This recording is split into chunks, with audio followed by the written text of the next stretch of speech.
जोहार दोस्तों, नमस्कार। आइए आज एक और नए वीडियो में आप सभी का स्वागत है। मैं Sandeep Kumar, YouTube channel ASKM2233 आप देख रहे हैं। आइए आज चलते हैं सोमवार को जो बोकारो में नक्सली और पुलिस के बीच में जो मुठभेड़ हुई और लमसम 8 से 9 नक्सली मारे गए। इसी के विषय में आज हम लोग चर्चा करने वाले हैं कि पहला क्वेश्चन कि नक्सलियाँ कहाँ से शुरू हुई थी।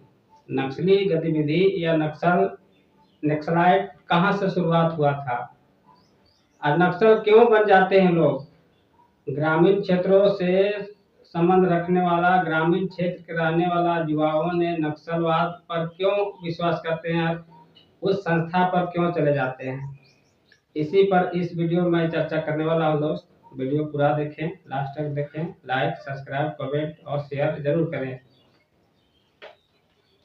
शुरुआत करते हैं पहला क्वेश्चन से। बंगाल के एक गांव था नक्सलवाड़ी। बंगाल में एक गांव था नक्सलवाड़ी, वहीं से शुरुआत हुआ था नक्सलाइट का। लेकिन क्यों शुरुआत हुआ था, आज हम लोग थोड़ा सा संक्षेप में जानने की कोशिश करेंगे, क्योंकि वीडियो बहुत ज़्यादा लंबा हो जाता है। तो आप ये समझिए कि बंगाल में जब पहले के सामंतवादी, या जिसको आप व्यापारी कह सकते हैं, बड़े लोग कह सकते हैं, जिसके पास जर जमीन बहुत ज्यादा संख्या में था, और वैसे लोग जो है सो बंगाल के जो नक्सलवाड़ी गांव था, वहां सबसे ज्यादा जमीन किसका था, बड़े लोगों का था। तो छोटा जो आदमी था, जो किसान था, उसके खेतों में काम करता था, मैंने उसका खेतों को साझा के रूप में किया करते थे। और साझा के रूप में जब किया करते थे तो 3 भाग होता था। 2 भाग जिसका जमीन है उसको दिया जाता था और 1 भाग किसानों को मिलता था।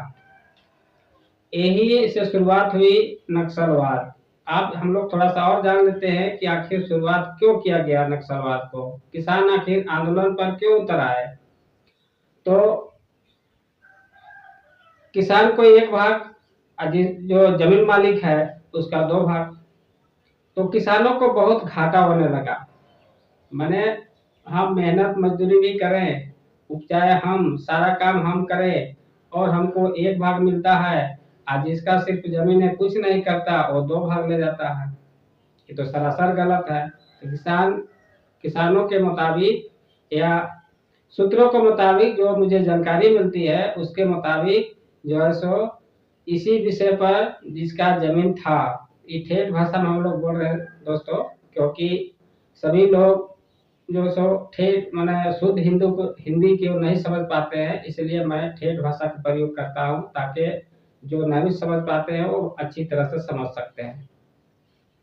जिसका जमीन था वो 2 भाग, और जो मजदूरी करता था उसको 1 भाग मिलता था। मैंने साझा, जिसको हम लोग आज देहात के रूप में साझा बोलते हैं, ठीक ना। लेकिन कहीं कहीं 2 भाग भी होता है, कहीं कहीं आधा आधी होता है। अगर 10 किलो चावल हुआ, 10 किलो धान हुआ, तो 5 किलो जो किया उसका होगा, अब 5 किलो जिसका जमीन है उसका होगा। लेकिन वहां के जो किसान थे, ऐसा किसान को घाटा होने लगा 1 भाग लेने के चलते में। तो इस प्रस्ताव को जो है सो जिसका जमीन था उसके पास रखा गया और कहा गया कि भाई 1 भाग में हम लोग जमीन खेती नहीं कर पाएंगे, हम लोग को पोसाए नहीं पड़ेगा, हम लोग को आधा आधी हिस्सा दिया जाए, मैंने कुछ बढ़ाया जाए। तो इसी पर विवाद हुआ, और विवाद होने के बाद बहुत भयानक विवाद हो गया।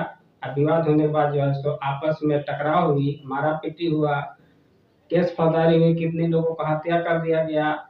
जब हत्या कर दिया गया किसानों को, तो किसान ने हथियार उठा करके नक्सलवाद, मैंने वो हथियार उठा लिया। तो जो वहाँ का सरकार था, बंगाल की जो सरकार था, वो जो है सो उसका कहना है कि नहीं, ये लोग नक्सलवाद है, सरकार को विरोध करते हैं। जिससे आज नक्सलवादी सरकार को विरोध करते हैं, उस तरह से विरोध करना शुरू हुए, और वहीं से स्टार्ट हुआ था दोस्तों। चलिए अब आगे हम लोग चलते हैं कि बोकारो में जो विवेक साहब मांझी, अरविंद यादव के रूप में जो जिसकी मृत्यु हुई है, वो माओवादी से संबंध रखते थे और इनके साथ जो है सो पुलिस और माओवादी के बीच नक्सलाइट के बीच में जो आपस में मुठभेड़ हुई और मुठभेड़ होने के चलते 8-9 के संख्या में नक्सलवाद मारे गए। अब इसको जिला जिला पदाधिकारी को जब जिला पुलिस को जब पता चला कि नए बोकारो के ललपनिया क्षेत्र में, ललपनिया थाना के क्षेत्र में नक्सलवाद बड़ी घटना को अंजाम देने के लिए यहाँ पहुंचे हैं, तो जिला प्रशासन ने उसका घेराबंदी बनाया और आपस में दोनों का भीषण मुठभेड़ हुई, जिसमें 9 उग्रवादी मारे गए, नक्सलाइट मारे गए। अब हम लोग आगे चलते हैं कि नक्सलाइट आखिर क्यों बन जाता है। नक्सलाइट तो किसान से शुरू हुआ है और किसान के ही बेटा क्यों आज बन रहा है नक्सलाइट, देहात के लोग क्यों बन रहे हैं नक्सलाइट। हम लोग को आदिवासी सरकार झारखंड में है और झारखंड के आदिवासी का बेटा ही नक्सलाइट क्यों बन जाता है, इस विषय पर टाइगर जयराम महतो जब विधानसभा में बजट सत्र चल रहा था इस विषय को उठाए थे कि झारखंड के जो निवासी हैं, झारखंडी का जमीन, झारखंडी का जल जंगल, झारखंड का आदिवासी, इस तरह के बात उठाए थे। और झारखंडी लोग ही नक्सली क्यों बनते हैं, झारखंड के ग्रामीण लोगों ही क्यों बनते हैं, इस तरह से बात जयराम महतो ने उठाए थे। कहीं न कहीं सत्य बात है। आज के डेट में अगर देखा जाए तो सबसे ज्यादा लोकल एरिया के ही झारखंड के लोग नक्सलाइट में हैं। इसके पीछे कारण है कि सरकारी करप्शन जिस दिन रुक जाएगा नक्सलाइट हम समझते हैं रुक जाएगा। और जितने लोगों का हत्या किया गया है वो जो है सो प्रमुख का देख रहे हैं, जो प्रमुख नाम है, जो समझिए कमांडर जिसको हम कह सकते हैं, विवेक साहेब मांझी, और दूसरा नाम था अरविंद यादव, यानी उनका नाम जो था 2 नाम रखा गया होगा। इस तरह से इनकी पहचान की गई और इसके साथ इनके साथी 8 से 9, अभी सूत्रों के मुताबिक जानकारी मिल रही है कि 8 से 9 नक्सली मारे गए हैं और सरकार वाहवाही लूट रही है। इससे पहले भी आपने सुना होगा अमन साहू का जो एनकाउंटर हुआ था। तो सरकार तो करप्शन कर रही है और सरकार जब करप्शन करती है तो आपको भी पता होगा कि आप छोटा सा भी कोई काम कराने जाते हैं तो बिना पैसा का तो खैर होता ही नहीं है। चाहे जाति अवश्य बनाइए, चाहे कोर्ट कचहरी जाइए, चाहे जो भी आप काम कराने जाते हैं, आपको हर हाल में पैसा देना होता है, तब कहीं जाके आपका काम होता है। यही वजह है जो करप्शन धीरे धीरे बढ़ते जा रहा है। गरीब आदमी जब नहीं दे पाते हैं, काम नहीं हो पाता है, काम जब खराब हो जाता है तो लास्ट में हथियार उठाने पर मजबूर होता है। मजबूरी सरकार भी करती है। अगर थोड़ा सा भी कोई गलती काम कर बैठते हैं तो सरकार ग्रामीणों ऊपर केस फौजदारी बहुत तरह का एलिगेशन लगा करके आपको कोर्ट कचहरी के चक्कर लगवा देता है। और जब बिक जाता है कोर्ट केस लड़ने के चक्कर में, तो जब भाई मेरे पास कुछ बचा ही नहीं तो मैं क्या करूँगा, मुझे तो हथियार उठाना ही होगा। और हथियार उठा के वो निकल पड़ते हैं और पुलिस प्रशासन से भिड़ पड़ते हैं। एक तरफ पुलिस प्रशासन झारखंड के ही भाई भतीजे हैं और एक तरफ नक्सलाइट वो भी झारखंड के भाई भतीजे हैं। भाई से भाई को मरवाया जा रहा है। पुलिस प्रशासन भी भाई है और हमारा नक्सली भी भाई है, दोनों आपस में ही मरवाया जा रहा है। सरकार सिर्फ आंखों देखा हाल कर रही, कह रही कि हम शांति बहाल करने के लिए ऐसा काम कर रहे हैं, लेकिन ऐसा कुछ नहीं है कि शांति बहाल किस प्रकार होगा ये तो सरकार को बेखूबी मालूम है, फिर भी वो कर नहीं पाती है। आप देखते होंगे कि आए दिन कहीं यहाँ मर्डर, कहीं वहाँ मर्डर, कहीं कुछ मर्डर, कहीं कुछ मर्डर। क्या वो नक्सली थे?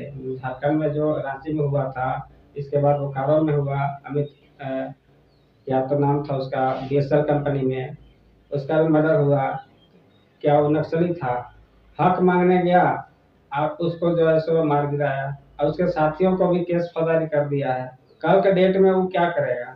जब नौकरी मांगने गए तो नौकरी आप दिए नहीं, रोजगार मांगने गए तो रोजगार आप दिए नहीं, तो मैं क्या करूँगा? मुझे तो लास्ट में कोई नया उपाय करना होगा, कुछ न कुछ नया उपाय करना होगा। और नया उपाय में सबसे बेस्ट उपाय है कि आप जो है सो गलत रास्ते में चले जाते हैं, जब तंगी हो जाते हैं ना, घर में कुछ नहीं बचता है, तो दिमाग जब फिर जाता है तो आदमी गलत रास्ते में चला जाता है। नक्सली, हम नहीं कहते हैं कि नक्सलाइट सही है, लेकिन मजबूरी सरकार करके नक्सलाइट को बनाया जाता है। सरकार के द्वारा ही नक्सलाइट का शुरुआत की जाती है। जिसका लाठी उसका भय, जब आपको दबाएगा और आप नहीं दबिएगा तो निश्चित है आपस में तू-तू में होती है और सरकार के खिलाफ मोर्चाबंदी होगा। और मोर्चाबंदी होने के बाद जो है सो आगे जैसे नक्सलाइट का गठन होता है, नक्सलाइट में लोग जाते हैं, गलत काम करने लगते हैं। जोहार दोस्तों, नेक्स्ट वीडियो में मिलेंगे। जोहार।